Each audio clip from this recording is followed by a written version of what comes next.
nguvu kutoka, ambavyo hivyo ukitulia basi na ukivifanya utakuwa umejihakikishia ulinzi wa moyo wako. Moja, usiruhusu dhambi. Hakuna ugonjwa mbaya wa moyo kama kitu kinaitwa dhambi. Ni ugonjwa mbaya sana, na ndio maana nasema usiruhusu mguu wako ufanyike uende maovu. Anasema ondoa mguu wako maovu. Bwana asifiwe. Usiruhusu dhambi.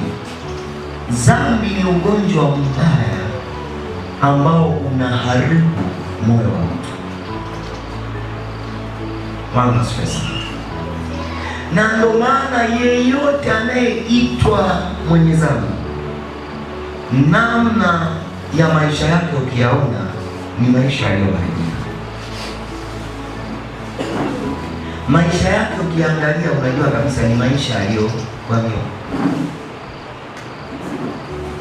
Ukisema ukae naye, Mungu akufunulia angalau kwa dakika 5 anavyowaza na anavyofikiri, basi ndipo utagundua kumbe dhambi ni mbaya na inaharibu moyo wetu.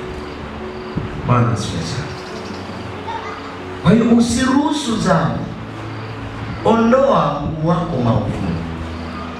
Usijaribu kuruhusu dhambi kwenye maisha.